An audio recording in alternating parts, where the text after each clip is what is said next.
Welcome to our channel. SSC జీడీలో మీ యొక్క హాల్ టికెట్ ఎప్పుడు డౌన్లోడ్ చేసుకోవాలి, ఎవరికి డౌన్లోడ్ అవుతుందో ఈ వీడియోలో తెలుసుకోబోతున్నారు. వీడియోని చూసే ముందు ఒక లైక్ చేసి ఛానల్కి తప్పక సబ్స్క్రైబ్ అయితే చేయండి. ఇప్పుడు 27 ఎగ్జామ్ ఎవరికైతే ఉంటుందో వాళ్ళకి ఈ రోజున అయితే డౌన్లోడ్ అవుతుంది. అనగా ఎగ్జామ్కి కేవలం 1 డే ముందు మాత్రమే ఈ యొక్క హాల్ టికెట్ అనేది డౌన్లోడ్ అవుతుంది. యాక్చువల్గా మీకు చెప్పేటప్పుడు ఎగ్జామ్కి 4 డేస్ ముందు హాల్ టికెట్ డౌన్లోడ్ అవుతుందని చెప్తారు. కానీ ఎగ్జామ్కి 1 డే ముందు మాత్రమే మీ యొక్క హాల్ టికెట్ అయితే డౌన్లోడ్ అవుతుంది. ఈ యొక్క ఎస్ఎస్సి వెబ్సైట్ అయితే కామెంట్లో ఉంటుంది. ఒక లింక్ మీద క్లిక్ చేయగానే ఈ విధంగా ఇంటర్ఫేస్ అయితే ఓపెన్ అవుతుంది.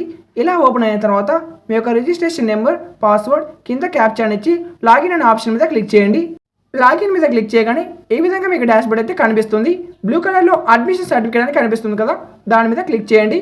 క్లిక్ చేసిన తర్వాత ఎగ్జామినేషన్ అని కనిపిస్తుంది. సెలెక్ట్ మీద క్లిక్ చేసి కానిస్టేబుల్ జీడీ అని కనిపిస్తుంది, దాని మీద సెలెక్ట్ చేయండి. సెలెక్ట్ చేసిన తర్వాత ఎగ్జామినేషన్ ఇయర్ కనిపిస్తుంది, 2026 మీద క్లిక్ చేయండి. కింద చెక్ స్టేటస్ అని కనిపిస్తుంది, దాని మీద క్లిక్ చేయగానే మీ నేము, మీ ఫాదర్ నేమ్, మీ యొక్క రిజిస్ట్రేషన్ నెంబర్, మీ యొక్క exam date, exam city, status, application accepted అని కనిపిస్తుంది. ఎగ్జామ్కి 1 డే ముందు మాత్రమే మీకు హాల్ టికెట్ అయితే డౌన్లోడ్ అవుతుంది. అప్పుడు కింద మీకు టిక్ సింబల్ అయితే కనిపిస్తుంది, దాని మీద క్లిక్ చేస్తే మీ యొక్క హాల్ టికెట్ అయితే ఓపెన్ అవుతుంది. ఫర్ సపోజ్ ఈ యొక్క రిజిస్ట్రేషన్ నెంబర్కి ఎగ్జామ్ డేట్ అనేది మే 6వ తేదీన ఉంది. ఈ యొక్క హాల్ టికెట్ అనేది మే 5వ తేదీన డౌన్లోడ్ అవుతుంది. ఎగ్జామ్కి తీసుకెళ్లాల్సిన డాక్యుమెంట్స్ వచ్చేసి మీ హాల్ టికెట్, అది కూడా మీరు కలర్ జిరాక్స్ అయితే తీసుకోండి. హాల్ టికెట్తో పాటు ఏదో ఒక ఐడి ప్రూఫ్ అయితే తీసుకెళ్ళాలి. లైక్ ఒరిజినల్ ఆధార్ కార్డ్ లేదా original pan card, original voter ID, దీనిలో ఏదైనా తీసుకెళ్ళండి. మీ దగ్గర ఒరిజినల్ ఆధార్ కార్డు ఉంటే సరిపోతుంది. దీనితో పాటు 2 పాస్పోర్ట్ సైజ్ ఫోటోస్ అయితే తీసుకెళ్ళాలి. మీరు ఎగ్జామ్ సెంటర్లోకి ఎటువంటి ఎలక్ట్రానిక్ వస్తువులు అయితే తీసుకెళ్ళకూడదు. లైక్ వాచ్లు, మొబైల్ ఫోన్లు, బ్లూటూత్ డివైస్లు, క్యాలిక్యులేటర్లు, ఇటువంటివి ఎలాంటివి కూడా అనుమతించబడదు.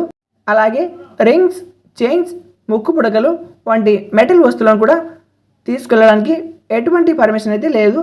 తర్వాత బాయ్స్ పాయింట్స్కి బెల్ట్ పెట్టుకుంటారు కదా, ఆ బెల్ట్ కూడా అలౌ అయితే లేదు.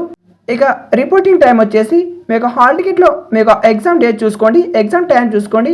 మీ యొక్క టైంకి 30 మినిట్స్ ముందు అయితే మీరు ఎగ్జామ్ సెంటర్కి అయితే వెళ్ళాలి. ఎందుకంటే మీకు ఆధార్ ప్రూఫ్ అయితే తీసుకుంటారు.